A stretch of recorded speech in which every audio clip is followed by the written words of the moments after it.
Good morning बच्चों। आज हम कक्षा 9 में सामाजिक विज्ञान का तीसरा अध्याय जो हम पढ़ रहे थे से आगे पढ़ेंगे। तीसरा अध्याय था हिटलर और नास्तिवाद का उदय। आज हम पढ़ेंगे वाइमर गणराज्य का जन्म। 20वीं शताब्दी के शुरुआती सालों में जर्मनी एक ताकतवर साम्राज्य था। उसने ऑस्ट्रियाई साम्राज्य के साथ मिलकर मित्र राष्ट्रों इंग्लैंड, फ्रांस और रूस के खिलाफ पहला विश्व युद्ध लड़ा था। पहला विश्व युद्ध जो था 1914 से 1918। दुनिया की सबसे बड़ी शक्तियां यह सोचकर इस युद्ध में कूद पड़ी कि उन्हें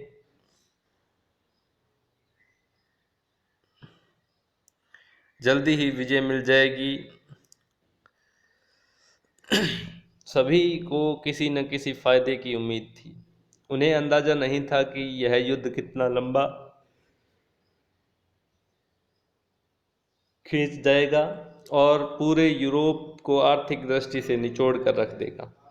फ्रांस और बेल्जियम पर कब्जा करके जर्मनी ने शुरुआत में सफलताएं हासिल की, लेकिन 1917 में जब अमेरिका भी मित्र राष्ट्रों में शामिल हो गया तो इस खेमे को काफ़ी ताकत मिली और आखिरकार नवंबर 1918 में उन्होंने केंद्रीय शक्तियों को हटाने के बाद जर्मनी को भी घुटने टेकने पर मजबूर कर दिया।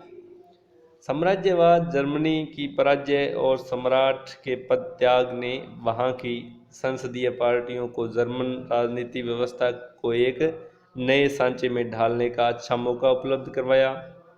इसी सिलसिले में वाइमर में एक राष्ट्रीय सभा की बैठक बुलाई गई और संघीय आधार पर एक लोकतांत्रिक संविधान पारित किया गया।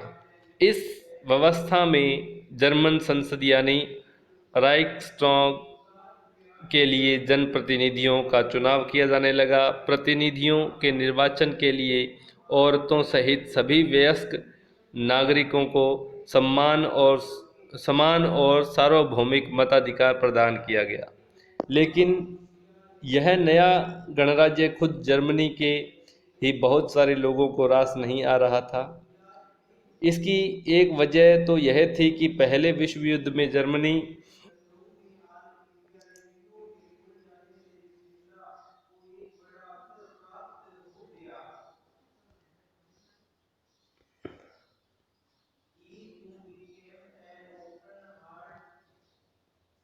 की पराजय के बाद विजयी देशों ने उस पर बहुत कठोर शर्तें थोप दी थी। मित्र राष्ट्रों के साथ वर्साय में हुई शांति संधि जर्मनी की जनता के लिए बहुत कठोर और अपमानजनक थी। इस संधि की वजह से जर्मनी को अपने सारे उपनिवेश, तकरीबन 10% आबादी, 13% भूभाग, 75% लौह भंडार और 26% कोयला भंडार फ्रांस, पोलैंड, डेनमार्क और लिथुआनिया के हवाले करने पड़े। जर्मनी की रही सही ताकत खत्म करने के लिए मित्र राष्ट्रों ने उसकी सेना भी भंग कर दी। युद्ध अपराध बोध अनुच्छेद वॉर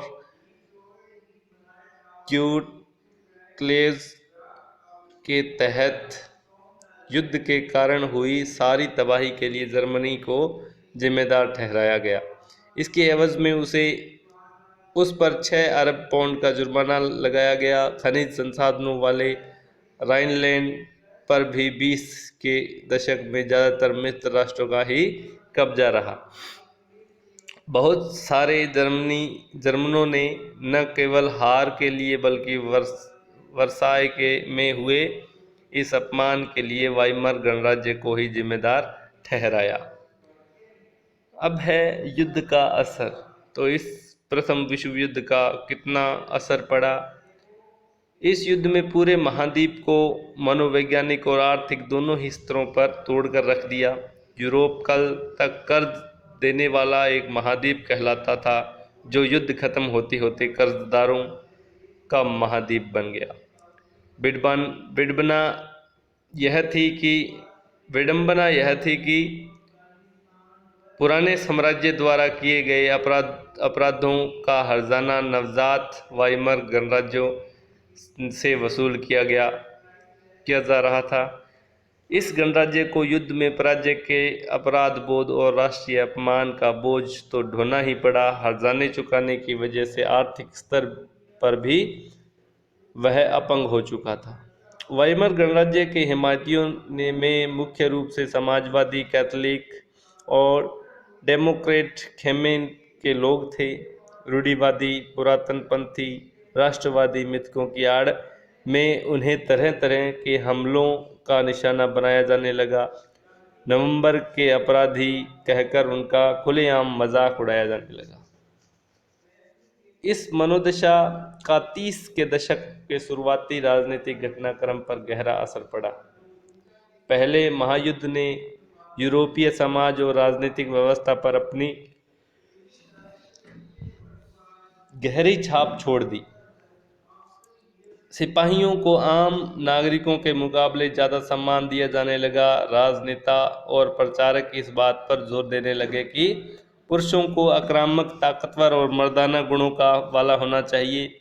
मीडिया के खंदकों की जिंदगी का महिमा मंडन किया जा रहा था, लेकिन सच्चाई यह थी कि सिपाही इन खंदकों में बड़ी दयनीय जिंदगी जी रहे थे। वे लाशों को खाने वाले चूहों से घिरे रहते। वे जहरीली गैस और दुश्मनों की गोलाबारी का बहादुरी से सामना करते हुए भी अपने साथियों को पल पल मरते देखते थे। सार्वजनिक जीवन में आक्रामक फौजी प्रचार और राष्ट्रीय सम्मान व प्रतिष्ठा की चाह के सामने बाकी सारी चीज़ें गौण हो गई। जबकि हाल ही में वे सत्ता में आए रूढ़िवाद तानाशाहों को व्यापक जन समर्थन मिलने लगा। उस वक्त लोकतंत्र एक नया और बहुत नाजुक विचार था, जो दोनों महायुद्धों के बीच पूरे यूरोप में फैली अस्थिरता का सामना नहीं कर सका। तो यह लेसन आज के लिए इतना ही। आगे का लेसन जिसमें राजनीतिक रेडिकलवाद और आर्थिक संकट के बारे में कल पढ़ेंगे। धन्यवाद।